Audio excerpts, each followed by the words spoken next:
నిజామాబాద్ అభివృద్ధి ధ్యేయంగా నిజామాబాద్ పట్టణాన్ని అన్ని అంగులతో అభివృద్ధి చేసుకోవాలనే తపనతో మున్సిపల్ పోర్లో దిగి ఎన్నికల్లో పోటీ చేయడం జరిగింది.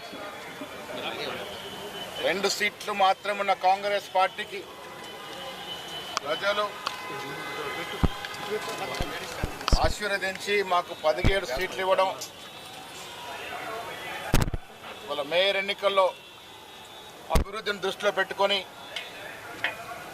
కాంగ్రెస్ పార్టీ రాష్ట్రంలో రేవంత్ రెడ్డి గారి నాయకత్వంలో ఇస్తున్నటువంటి అభివృద్ధి ఫలాలు నిజామాబాద్ జిల్లాకి పట్టణానికి అందాలి కాబట్టి ఇక్కడ కాంగ్రెస్ మేయర్ ఉంటే కొంత సులువుగా ఉంటుంది అనుకుని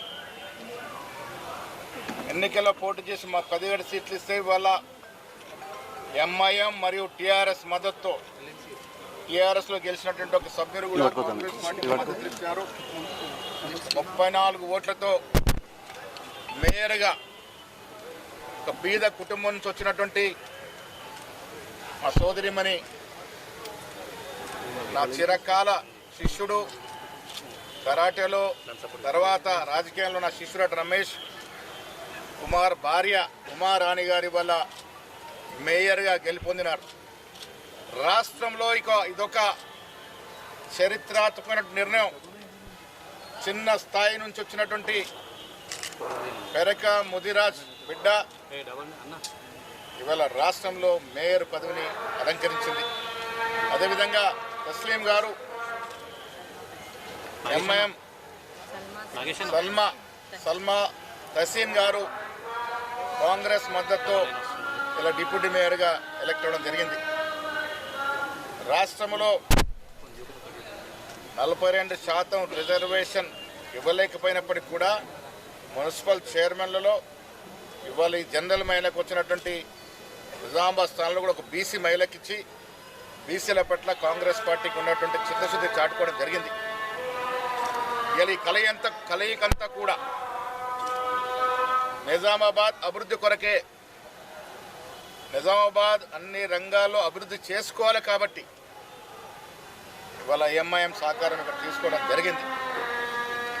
భవిష్యత్తులో నిజామాబాద్ పట్టణం అన్ని హంగులతో అభివృద్ధి చేసుకొని శబాషి అనిపించుకునే విధంగా నిజామాబాద్ పట్టణాన్ని తీర్చిదిద్దాం. ఈ ఎన్నికలకు సహకరించిన నిజామాబాద్ ఓటర్లందరికీ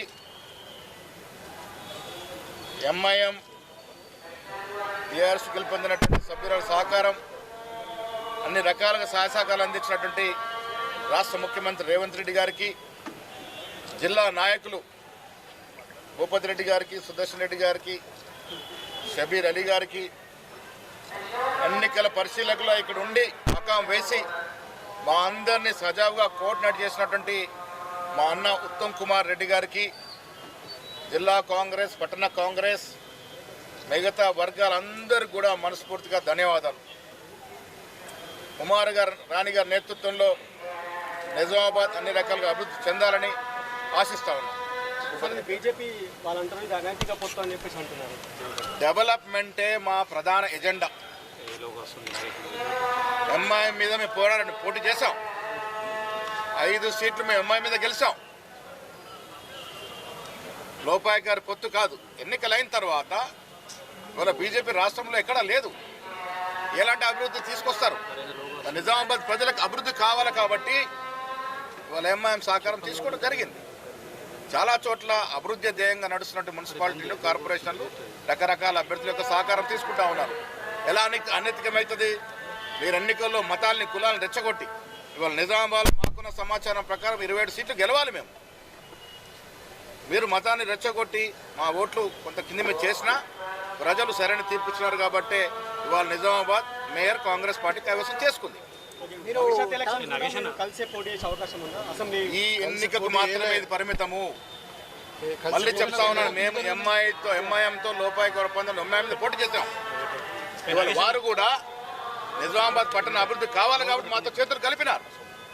అభివృద్ధి కొరకు కలిసినాం. ఇది ఇక్కడ ఉన్నటువంటి వాస్తవ పరిస్థితి. మీరు టర్మ్ కంప్లీట్ కాదని కూడా చెప్తున్నారు. మీ టర్మ్ కంప్లీట్ కాదు, ఈ మున్సిపల్ టర్మ్ కంప్లీట్ కాదు అని అసలేని మాటలకు నేను జవాబు చెప్పను. ఏంది ఆయన చెప్పేది? ఆయన ఎవరు టర్మ్ కంప్లీట్ కాదని చెప్పడానికి? రాజకీయాల్లో ప్రజలు ఎన్నుకున్నటువంటి వ్యక్తులు, 5 ఏళ్ల కోసం ఎన్నుకున్న వ్యక్తులు.